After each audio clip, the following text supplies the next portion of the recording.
So you listen to the podcast Life After Work, and as usual, there's the four of us who are all in our 50s and find ourselves no longer doing the job that we used to do for years. So I'm Rod Maxwell. I'm now a part-time radio DJ at RadioAlty, which is a community station based in Altrincham. I used to be a management consultant until I had a brain injury or brain tumor 4 years ago, and which was thankfully successfully removed by Salford Royal, but I couldn't do my job anymore. And I've been really trying to rediscover what I'm all about. So that's me. We've got Ash Sharma, who's was my dentist actually, until he had damage to your finger, wasn't it, Ash? It was, yeah. And so you've recently retired from that as well. We've got Paul Davies, who's who's retired on your own grounds, really, Paul, haven't you? Yes, I have indeed. I used to be a cop with the GMP, and decided when I left the cops, retired from the cops, I would retire from living in the UK as well. So I'm now, as you say, in exile in Skiathos in Greece. You are in exile in Skiathos in Greece, and down the road from me, and somebody who I've known for quite a long time is Phil Harris. And Phil, you've retired now again as per your plan, basically. Yeah, it wasn't planned from far out, so events took a turn and it became an opportunity to move on, having sort of run its course, really, my career in insurance for 30 years. It just felt like time to do something different. So together, we are the podcast Life After Work, and we get together every week and we have a bit of a blather and a bit of a chinwag, and we try to just give you a bit of insight and some, I wouldn't say even wisdom, it's just basically a bit of blather. And today we wanted to talk, guys, I can't even remember what we said we're going to talk about anymore. What did we say? Well, today, if I can pick up on that, we were talking before we came on air and got going about how human interaction changes from the norm, if you like, of being in the street or in a room talking to somebody, to that when they're on social media. How I actually made some notes when we were discussing it last week. The fact that they just seem to lose the basic rules of society. And is it because they are a faceless entity where no one can actually see them other than a profile picture? Is it something else that makes us feel like this? For example, here's a great example. In life on the streets or at work, how many people would approach you and say, I have mental health issues? I would guess the percentage is pretty low. Look at Facebook and how many people are now saying, I have mental health issues, this is what's happening, this is where I'm going with it. So in my mind, that's a good thing that it's making people speak out, but it's behind a screen. And I don't know, over to you guys, is it a good or a bad thing? Why is this phenomenon going on where people act way out of character on social media? I don't know what it is. Well, I think, the bigger picture here, I think, is that we were just alluding to it before we came on, is the fact that it's almost faceless, like you said there, Paul. It's just, I know you can leave, your profiles and that sort of thing, okay, but it seems easier. It's almost cathartic when you're writing a profile down.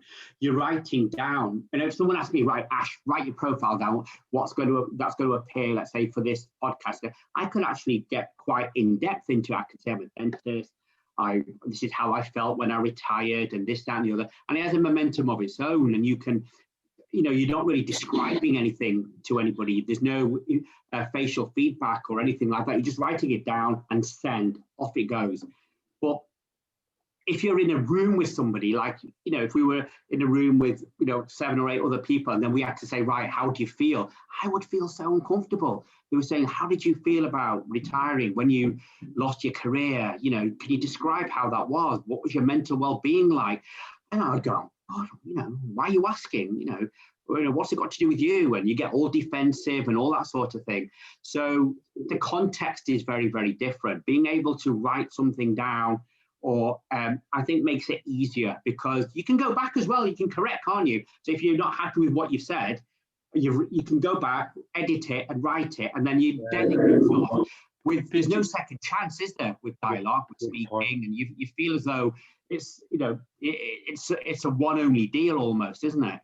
Do you think it's a bit of escapism in some ways, in that sometimes people just want to be able to go outside of the norm, or just just not always conform, if you like, and you might mistakenly think there's no repercussions for doing something or saying something online, which you normally wouldn't do. If you were sitting with your mates or your family in a room, you wouldn't do it. But some people maybe think that there's less repercussions if they do it online, and it won't hurt. I think that's right, Rod. I think that's right. That can be a good thing in some instances and a bad thing in others. For example, if that sense of, and I think you hit the nail on the head before, Ash, in this point of saying it's that sense of isolation and removal from feedback.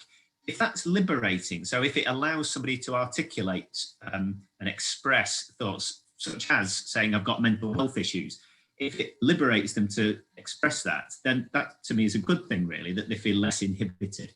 Obviously, in other circumstances, notably aggression, if that inhibition means that somebody's more forthrightly aggressive, then that's not such a good thing. I've been guilty of myself in another context. It's very much like driving in a car. There was this point you made, Ash, where in a metal box, you feel that protection and that isolation, and more emboldened. Who hasn't done a gesture to another driver when they've cut you up on the road? That if you were face to face with somebody, I'm not sure I would. And in my particular instance, I did regret it, as they gestured back and then proceeded to follow me for the next 5 miles. That had me the uninhibited aggression. Anyway, I digress. No, but that's the point. That's a really good point as well, because the thing is, when you are on social media, though, where if you're in a room, this is the other side of it now. If you're in a room, possibly a mistake can be forgiven. A mistake evaporates in the ether. You forget all about it. But if you make a mistake on social media and it's written down, I can bet you bottom dollar someone will have taken a screenshot of it, and before you know it, it'll be halfway around the world. So that's the thing. With social media, there is a responsibility with what you write, with what you say, and how you behave. And a lot of people don't take that on board. And then they'll have things, I know within job interviews and that sort of thing, they actually look at social media, don't they? Profiles, what do they get up to? That's how important things are, because very often, do you not think it's true? Sometimes you can reveal your true self within your messages, within how you behave and what you like. This is what I don't get about. I can't get it into my head why we go like this on social media. Some people have great restraint. They'll never go on social media because they think, well, I'm not going to share my life with anyone. And the same in normal social circles. They don't share what they don't want to share. There's a lot of things I won't share out and about, but by God, stick me on Facebook or Instagram, and I put everything I can on it. And I honestly there are things that you're willing to share, though, aren't they, Paul? That's the thing. There's things you don't mind sharing. You're a writer. You'll talk about what you're doing, your poems. You do your poetry, and that's fine. That's people want to do that. So that's the great liberating thing about media like this. It's just it brings your voice a lot further, which is great, isn't it? Okay. Then there are other people who have got mouthpieces, and they're like, they're horrible. They're absolutely, I've seen horrendous things that have been said. In the early stages of the Facebook and the social media and stuff like that, when these big companies were more interested in making the books rather than sort of monitoring what was said, some of the aggression and the bullying and the racism, and it was like a free for all. Now, thankfully, they're getting to grips with this and the profanities and the cutting people's Facebook accounts off and Instagram accounts off and what have you if they're getting out of hand. But it was in the beginning, it was really bad. But do you not think it's a tip of the iceberg, really? Because you just have to look at footballers. You know, they have a bad game on a Saturday, and if you happen to have a bad game on Saturday and you're coloured, then bloody hell, you know, you get some horrendous vitriol. And you know, in any sport like that, what? So, you know, but there doesn't seem to be. You're saying that, you know, they have their accounts cut and this, that, and the other. Do you not think more could be done though? I don't. Personally, I do think social media accounts should be required to be identification. Yeah, I don't know why they don't do that. Of identity. There are people with 3, 4, 5 different Facebook accounts that and I know, not from me, but from a friend of mine, I know she was getting certain, it was aggression. It was basically aggression online. So my friend did what you should do. They blocked this party. This party set up another Facebook account to get back blocked, set up another Facebook account. And like Phil said, there should be some sort of ID or your ISP address, or there's got to be somewhere something to identify you. Yeah, you have not be anonymous. So what are the reasons? What are the reasons that these giants aren't doing it then, Paul? Why aren't they doing it? What's the bottleneck? Well, they're not being required by governments. No, There's nobody. No, I don't see why they can't. It's just ridiculous. But the thing is, these guys are actually more powerful in a way, because you know, one government at the moment in itself wouldn't be able to put in place any restrictions, because it might actually have a detrimental effect on the country, and they won't work as a bloc, and therefore you've got something now that sits outside of territories and nations. You know, if you think of the way media used to be, it was very within the walls of your island, if you like, and you had a license for broadcasting, you had a board for broadcasting, whether it be print or media, and you could control it. These guys now are bigger than that, and I don't think one country wants to stand up and make a stand for fear that others won't actually follow. So now, for the first time, we are relying on a set of private individuals, private companies, to determine how we as a culture should be behaving in this new world. You know, either that, or people self-regulate themselves by, you know, just they avoid the people that are being, you know, perpetrators of badness, if you like. But it's increasingly difficult to do so, very, because it's so easy to get. And the other side of this is, you know, you were saying about the powers that be are running this social media. It just shows you the power that these people have. What was, I forget the story, but it was quite recent, and I think it was something like, forgive me if it's the wrong side of the water, either the FBI or the MI5 wanted to get into somebody's Apple phone to check something, and they took it to Apple and said, we need to get in this, and they went, no, we're not doing it. And they actually told this official body of Secret Service agents, whatever it was, we ain't breaking into that. We're not giving you any way of getting into that phone, because that data in there. It was Apple in America. Yeah, it was Apple in America. Yeah. It's to do with privacy. That's to do with privacy, isn't it?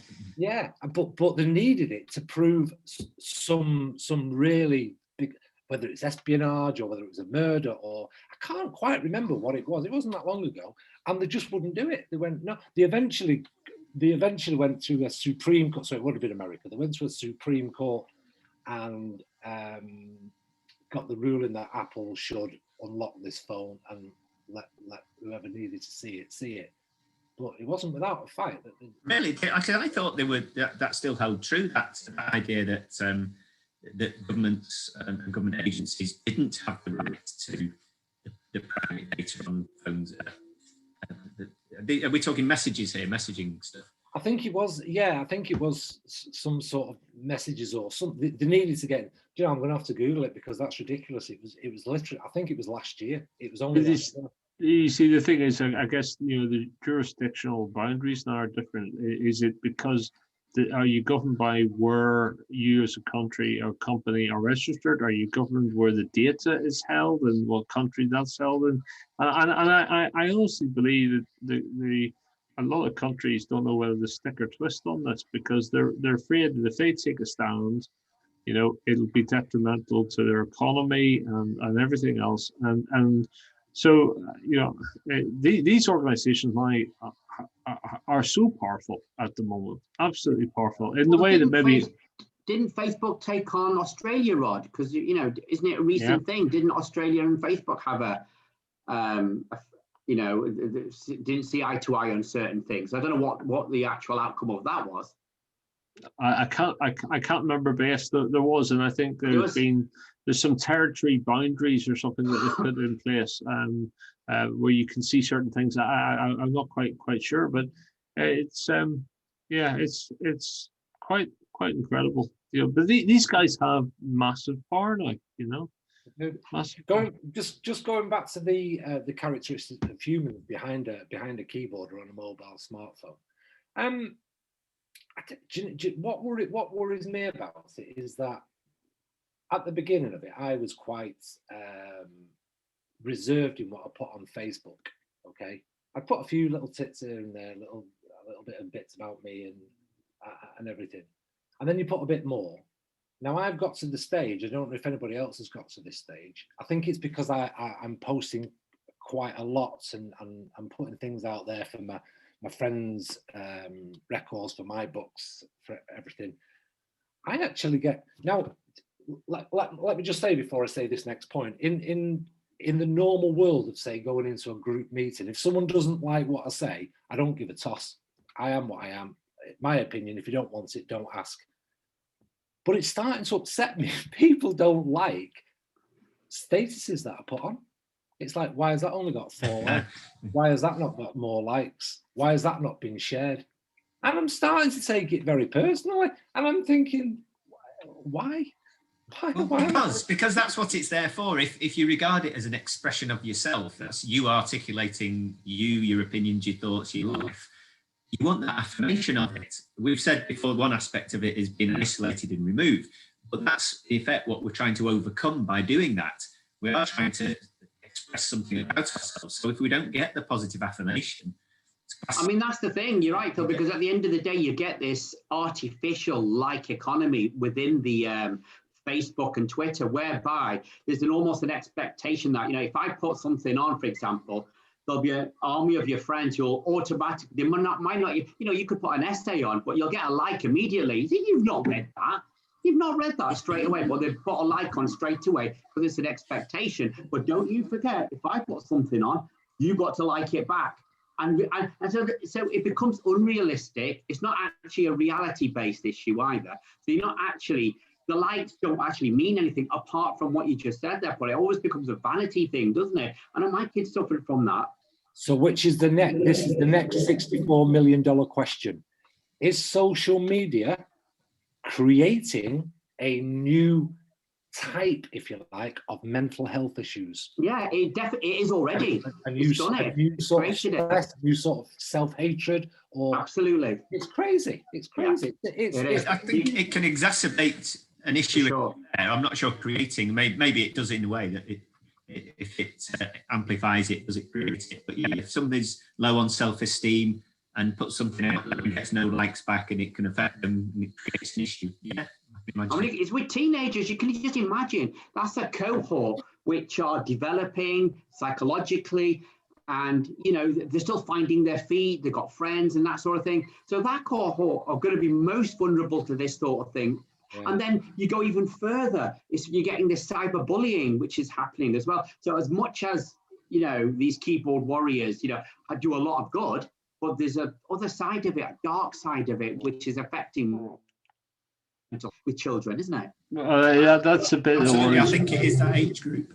It's that age group that's predominantly thinks like that. I think we touched on it before that at our age we give less of a hoot, don't we? So we're a bit more thick-skinned. No, we're fine, I think, for the most part, but we're not completely immune from it, because just from what Paul just said, Paul was just saying he gets. Well, yeah, no, we're not immune, but yeah, more that age group. But, I worry about in the future, employers or organizations that you're trying to join will be looking through social media and trying it to build some sort of like psychological profile to see what the person's actually like. And we had none of that, and that baggage didn't come with you. You went into the interview, and it was and that's just a concern. It's not to I try not to articulate that to my kids because I don't want them to live in fear, but you can sort of see that it could happen easily in the future, if not already happening today. Yeah, I'm sure it does happen. There is a department in the, sorry Phil, there is a department in GMP. Now the year before I left GMP, this department was responsible for looking into cops' Facebook accounts, and they troll something like 800 to 900 Facebook accounts every half year, just to see what's being put on by cops, what's being said. And I won't tell you who this is, but this is how it's the biggest course, it's the biggest way to get sacked at the minute, Facebook in the cops. And to give you an example of how strict they are, a friend of mine who I work with, that person's friend put on about this rowdy 5-year-old. It was something about a rowdy 5-year-old, or something had been on TV about this rowdy 5-year-old. And this person's friend had commented saying, it's nothing that a good smack of the backside wouldn't cure, like they did in my day. Ha ha ha, you know, all that.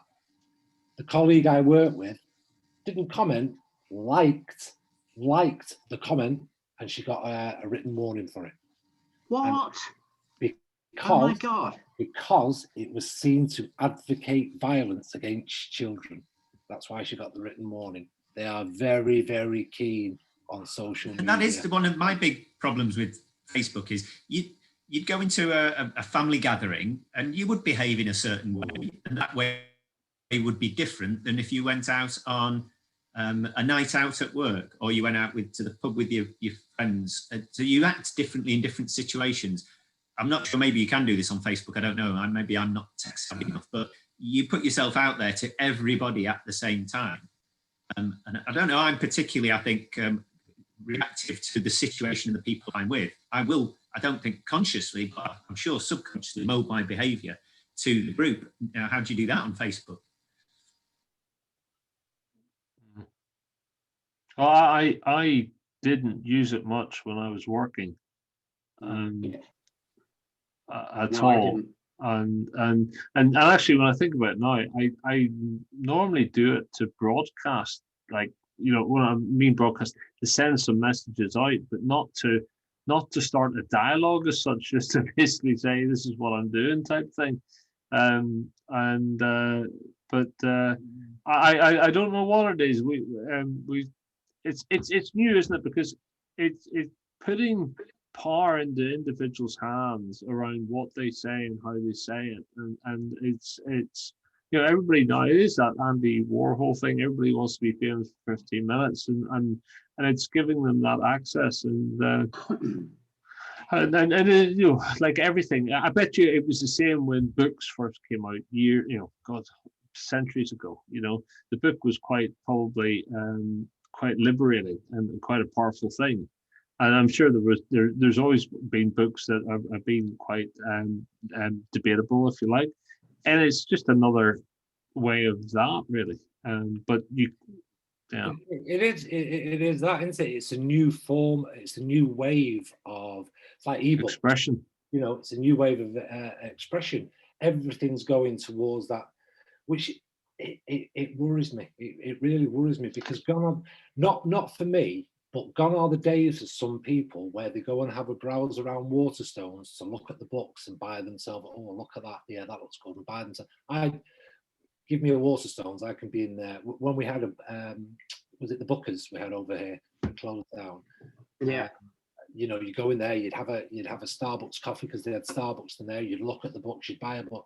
Nowadays, you can sit on your couch, can't you, and just download the book that you want. It's not the same though, Paul. I totally agree with that, because I went the Waterstones in town. You know, the gigantic one over 4 floors. When we used to go to town with the kids, Heidi would, and the kids, she would just lark around in town, go, look, I'm going to be a couple of hours going this. I said, look, I'll see you up here. I said, what?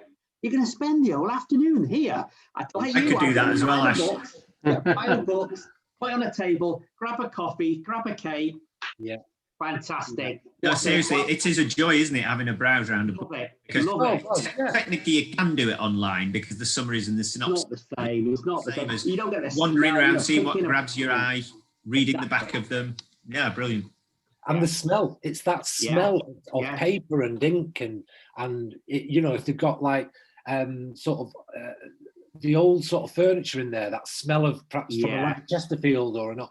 The whole smell of a bookshop is great. Look, so it's the unexpected find as well. Sometimes, how many times have you looked and you think, oh, what's that? I didn't know he wrote that. And you think, oh, wow, I'll read that. I did that. I did that. Last time I did that was the last year before. I like Asimov, and I saw 2 or 3 books that I didn't know he did those.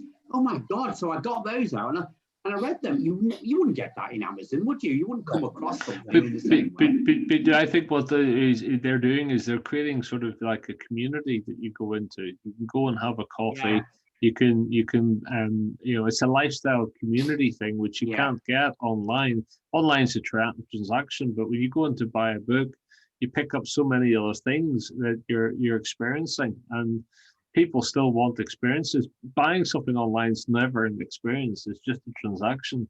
It's ease. No, sure. Now this again is taking us back to social media, because I want to know this. Now, we've discussed this before. I know we've discussed this before. When you're thinking of buying an item, somewhere bugged around your house is a little microphone, because you click on Facebook and an advert for what you were thinking about 5 minutes previous comes up on your screen. So, have you noticed that adverts are becoming more and more on Facebook and Instagram and Twitter? And I'm wondering, are people trying to shove us into this new area of working at home, shopping at home, talking to people at home? Everything's from home and everything's being made by social media. And no doubt that I think it's quite scary. I think it's scary. I've literally been here. I've told you this before with Jane, and we're talking about something, and I've gone on and, oh my God, I only mentioned that I wanted a pair of turquoise tartan slippers with fur in, and there they are advertised on my screen. How does it work? I don't know. Paul, I got that on Sunday because we were thinking of getting. We've moved the room around and everything, and I want to put the telly on the wall. So I was saying to Heidi, I said, I wonder which TV stands we're going to get. Which one's going to bear? Blow me. Monday morning, he said, would you like a TV stand? I am not joking. The phone wasn't even on. It wasn't even on. It's just scary. It's smart TVs. Smart TVs tune in and watch you and listen to you. Well, they say that. Do you know if you've got a laptop with a camera on, you're not using it, tape it. Just get it covered, your camera straight away. And then when you use it, take it off again. Honestly, it's not worth it. I mean, they can hijack the baby monitors and things, can't they? And and doorbells. With the video, it's just, are we getting paranoid? I was going to say, you used the word hijack there, Ash. They can hijack the camera. I do like a good conspiracy theory. I don't trust that they aren't taking information, because actually they can store so much and do so much with it. And as we said, these companies work right across. They're not governed by any particular world as such, but I don't know. I don't think it's quite, You might scoff at that though, Rod. If you look at what happened with the Trump election, you look at what Facebook and Cambridge Analytica did. They took all that information, trolled it, and they turned that election. Cambridge Analytica were responsible for Trump getting elected. I think it was in the paper, wasn't it, not long ago? And I think they're making a big Hollywood blockbuster out of it, where underworld criminals hijack a baby monitor.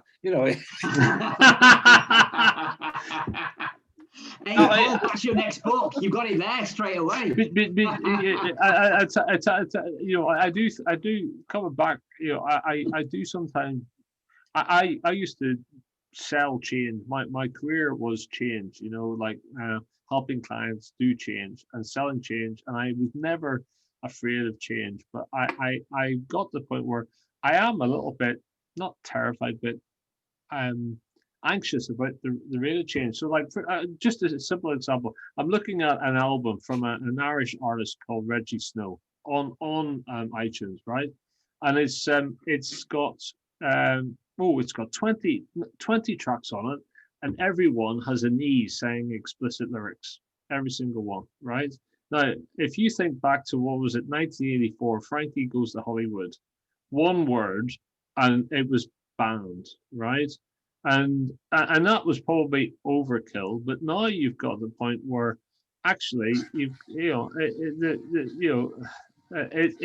almost is. It's maybe I'm being a bit of an old prude, but it just seems like it's gone completely the other way. And I agree. I think you're right, because you get that with films as well, Rod. I mean, we have film night, so we're watching a film, for example, Aliens, the second one. When that, believe it or not, when that was first released, that was an 18. What?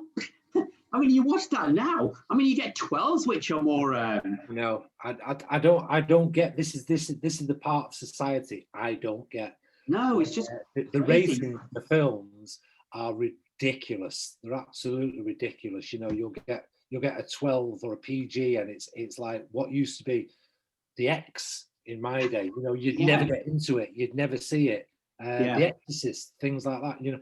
Now I know it's dated horror, but then some of the modern day stuff, you're thinking, oh my, with the explicit sex scenes that are in something, and you think, oh my God. And don't get me started on a watershed, because it doesn't exist. I remember in EastEnders, 7:30 of an evening, when the guy who was the guy with the curly hair, who was Phil Mitchell's friend, whatever he was called, he said to Phil Mitchell in the bar, excuse me, ladies and gentlemen listening, but he said, why are you treating me like a twat? And that was 7:30 in the evening. Wow. The watershed's meant to be that. There's no water. They claim it's a watershed. There can't be any such thing as a watershed now, when people can listen to stuff, watch stuff on iPlayer and stuff. Exactly. And it's like Rod's just said, in the old days of Frankie Goes to Hollywood and what have you, it was banned. You listen to it almost underground, if you like, because of that one word. Now, it's all right, you can listen to anything, but we have to put that it's got explicit content on it, because that's our duty done, treating like adults, and now they can just blast it out. Some of these rap songs that teenagers are listening to, you're thinking, oh my God, I didn't hear some of those words till I was in my mid-20s. It's ridiculous. Absolutely ridiculous. Yeah. And it's that latter one that bothers me more. I'm less bothered about language but it's something more insidious about, particularly violence. I think we become a bit searching for the right word, immune to normalized. What's that? Sorry, normalized. Yeah, it's something like that. That's desensitized as well. Desensitized, yeah, to it all the time, and it's going to pass the censors all the time, because it's not a word and it's not a particular picture, but it's almost the attitude and the old pervasiveness of guns and violence in things. That's what I tend to notice these days. And we can't become blasé about that, surely. I have to say, I often find myself being a bit contradicted about taking a stand on this stuff, right? Because part of me, when you take a stand, you feel a bit Mary Whitehouse-esque, and you feel like, it's back in my day type thing, and you're not. And also people might say, well, actually, what's a few swear words when we've got bigger issues in the world? We've got issues with race, we've got issues with sexuality, etc. So actually, those things are much more important. If I probably had a deep conversation with my kids on here, they would say that those things are more important than whether I swear, right? And I sort of get that, but you also sort of think, well, actually, you get scope creep with this, because if you start with letting one thing go and liberating it, where does it end up? And that's where my moral dilemma and the whole thing is, and then it hits me, and I think I'm 50, and am I just being like an old person? Am I just perpetrating or continuing things from the past? I think that's what we've graduated to the over 50. I just listen to some of the play. I mean, I listen to the play. I mean, I've got my song. I mean, in the morning I'll play some classical music, and then I'll listen to my tune, the classic from the 80s and 90s and that sort of thing. And then, when the kids are having a bath, they Bluetooth their phone onto the speaker. Bloody hell. Jesus, you shut that window. The neighbours are going to hear all that. And it's not just a racket, it's all effing this and effing that. And I'm the blood, and I'm going, blood, what's he, is he actually singing about anything? What's he moaning about? It's just like 1 hour of this rant to music. So I absolutely do sound like a 60-year-old. I know I do, probably. What you should do is wrap up your music that you're playing, Ash. So it's like, wake me up before doing your little one dance in the kitchen. Yeah, but, I was playing a bit just of. Make sure it's not Frankie Goes to Hollywood. Well, come back, Frankie. All's forgiven. I mean, he would have been like, pipe and slippers now, really, wouldn't they? I mean, my goodness. Oh God, I know. We really are. It's like Phil said before we sort of came on. Have we?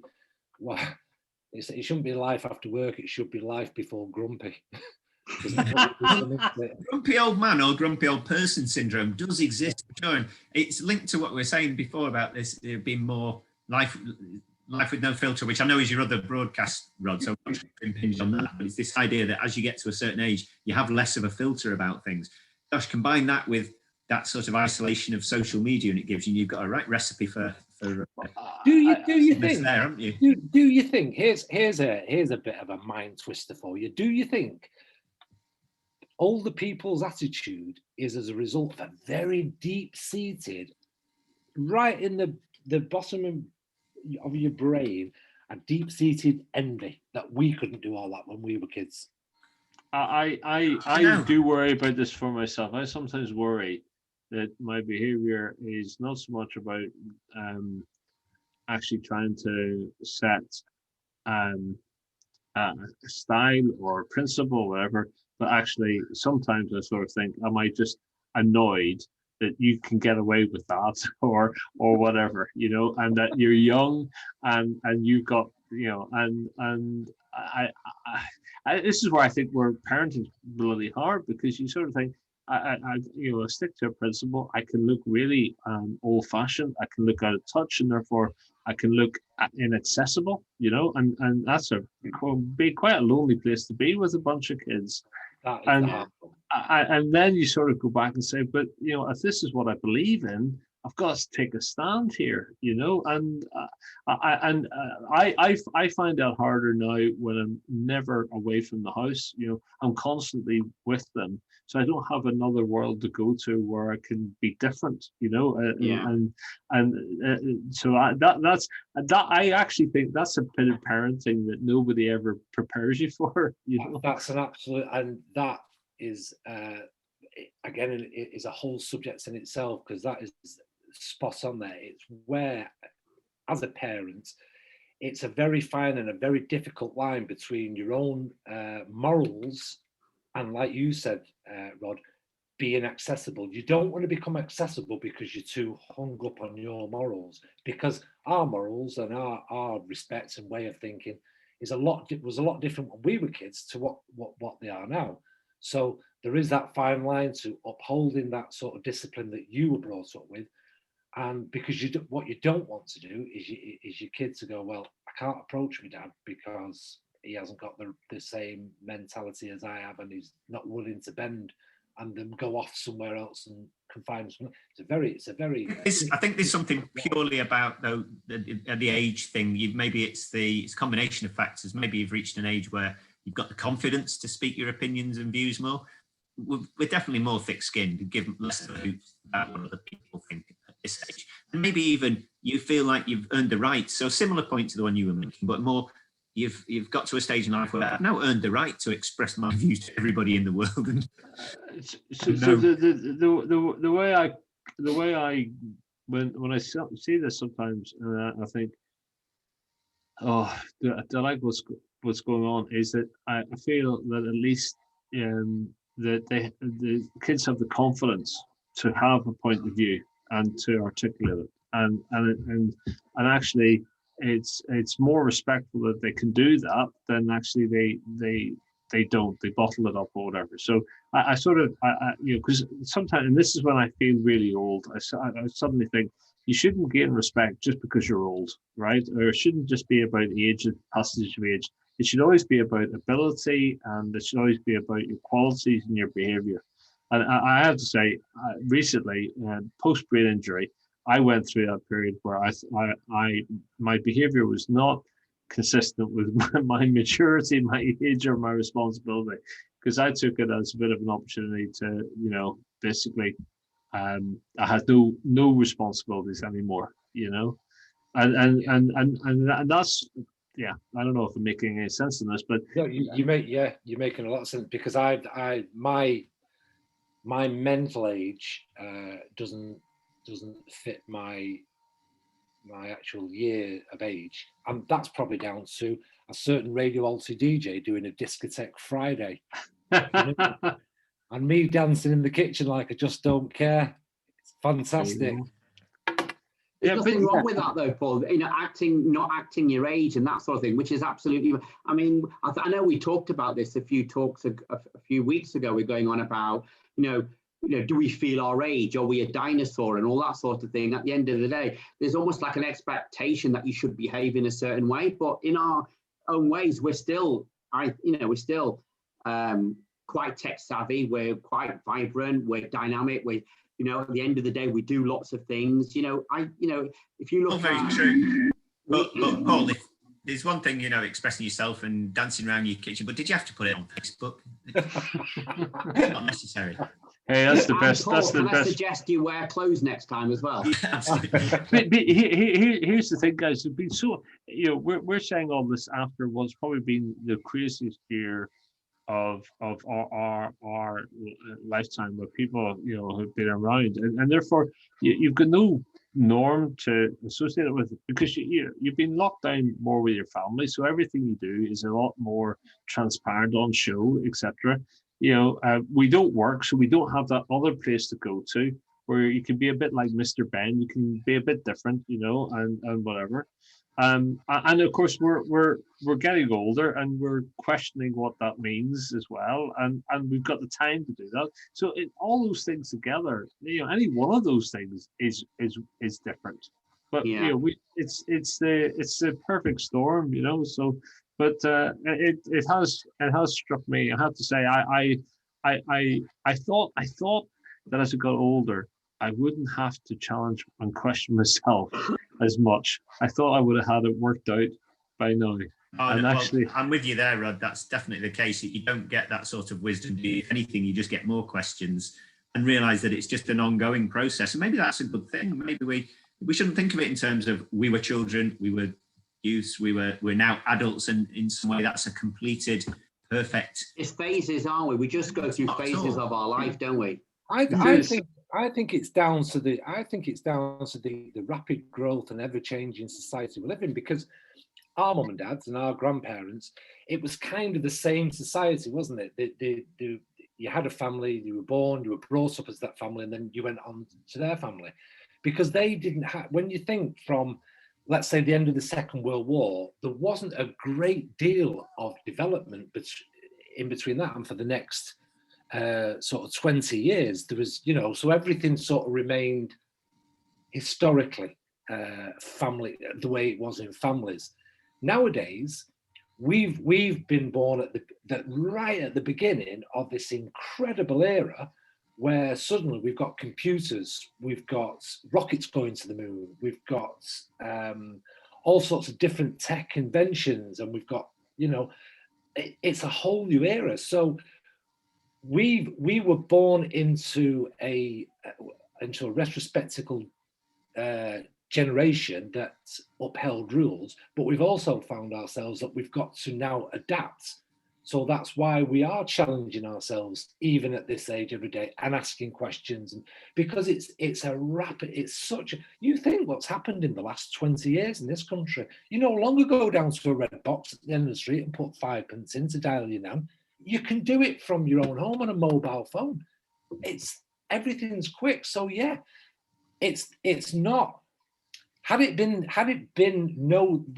not the tech era that we're in, life would have been exactly the same. We would have been like our parents were, and our children would probably start being like we were, regimented to a degree, disciplined. This is how you grow up. This is what happens. You go to work and all that.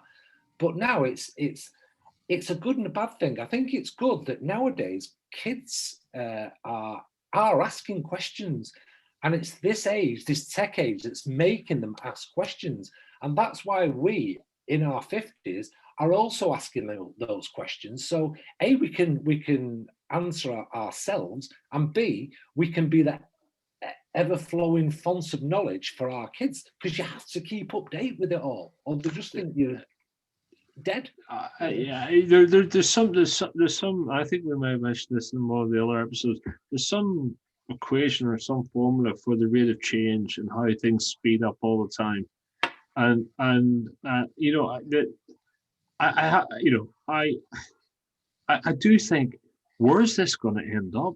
Because it's all going so fast and changing so much, and you looked at technology and you said it was a way of allowing you to get some time back, to be more efficient, to do things better.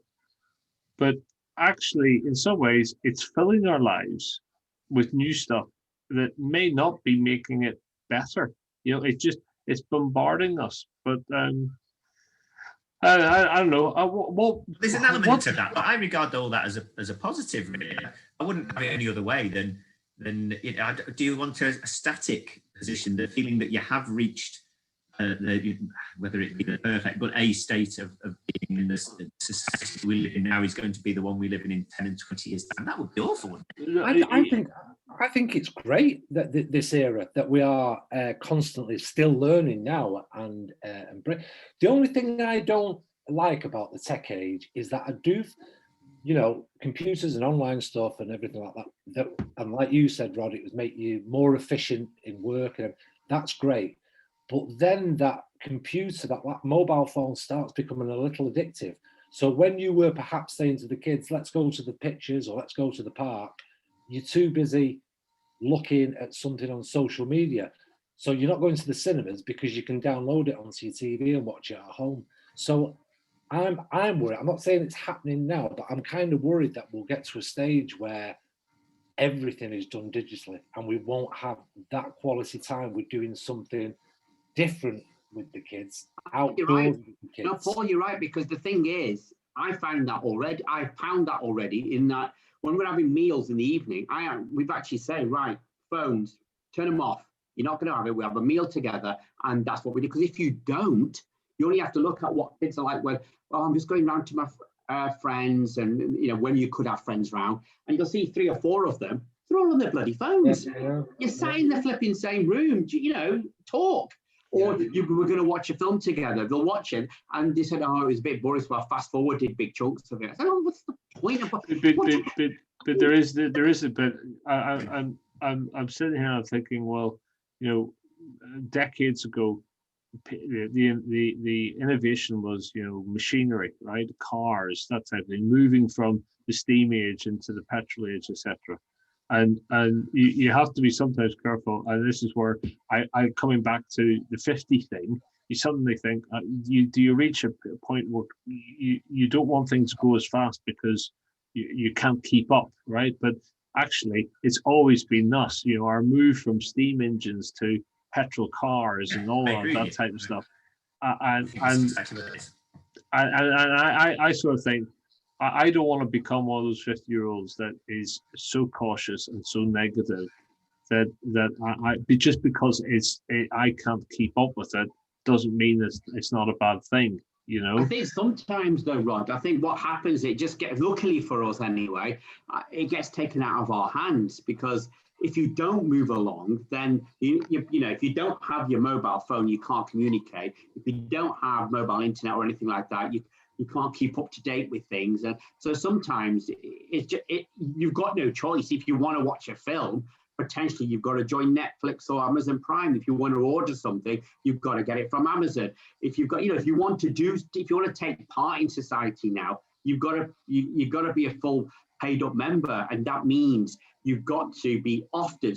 Not in our case, I don't think, but a lot of people's cases, they get dragged kicking and screaming into this century. You can just imagine them being chucked in. Go, oh God, all right then, I'll do it. But the point I wanted to make as well beforehand, are any of you guys not thankful that we didn't have mobile phones when we were growing up, you know, with photographs. God, the pictures that they would have got of us being drunk or something, or compromised positions, and, you know, it's various stages. Not me. This is obviously not me. I'm on about other people now. But, you know, various stages of undress or whatever as a student. Thank God they weren't there. Oh my God, it'd be terrible. I'd be, you know, I can imagine some people being struck off and things. It'd be awful. I think. Oh my God, thank goodness. Well, No questions, please. I think sometimes anonymity can be okay, you know, and I guess when we were growing up in the 80s, you could check in and out of it more than you can do now. But maybe anyway, it's like your example earlier, Paul, where maybe it's the world that has to adjust to that. Because that's not unusual, but people will have their unguarded moments and they'll do silly things, and a lot of it might end up on social media. Surely it ends up with everybody being sacked and unemployed then. That clearly can't happen. So maybe the world has got to adjust and be a bit more almost forgiving and tolerant that these things happen. Amen to that, because I think that's what I was just about to say as well, Phil. In the end of the day, I think if you embrace tech in the right way, treat it with respect, and, you know, don't abuse it, you can't go far wrong, to be honest with you, as long as we remember that. And there's lots of people that aren't doing it, but, you know. Just to sort of sum up that, I think that's, while we're in our 50s, we have the best of both worlds. We appreciate and respect what tech's doing. Yeah. But we're playing the overly cautious thing, aren't we? Because our old brains are thinking, well, it could end up this way, or it could end up that. So I think we've got a balance of embracing it and wariness of it, because at our age we know things can go wrong. So whilst we love it, we will have that niggling doubt. Yeah, but where's it going to end up? Well, if you think, you know, we're, I don't know how long we've been doing these podcasts, but we wouldn't been able to connect in this way had it not been for the technology and how things have moved on. Yeah. And actually, you know, and also our own individual circumstances where we have the time to do it. But the thing for me, maybe coming back to the beginning, is that in some ways, you know, I've hit 50, and sometimes I don't feel as relaxed or assured as I should be, or I thought I would be in my 50s about my life and how I am and all those things. It's still, I think, as much up for grabs, or it's still as changeable, or maybe it's still as dynamic as it ever was. And maybe that's actually probably a good and refreshing thing. It's how it should be, basically. Yeah. It shows you're not done just yet, Rod. You've stuff to do. You're aware of further developments, and that's a good thing. I haven't got the pipe and slippers just yet. Exactly.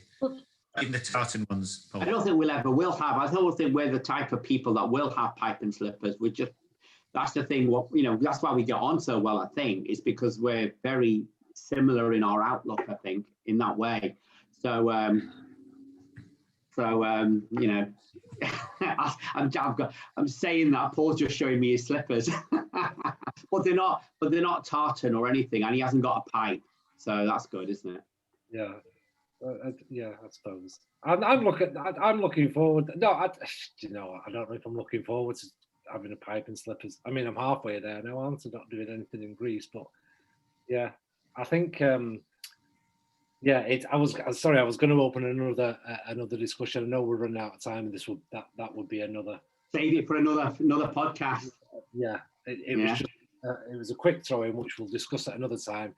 At this point in your life, do you kind of feel immortal, but know that you're not? Ooh, that's a good one. Okay. Quickly, let's pencil that down. I won't remember it for the next one, but there you go. I think we've done what we know. We've gone on a sort of like a discovery. We started somewhere, and we've ended up somewhere slightly different, but that's okay. It's rambling, isn't it? It is rambling. That's the best thing about traveling, isn't it? You don't really have a destination in mind, but you wind a way across, and it's the only problem being we won't know what to call this episode now, though, will we? What title will we have given it? Verbal ramblings. Yeah, in bed with the dentist. In bed with the dentist. Right. Well, hey, gentlemen, always good to see you, and we'll catch up again next week. Yeah, well, take care, guys. Have a safe good week. week. Look after See you yourself. now. Bye-bye. All right.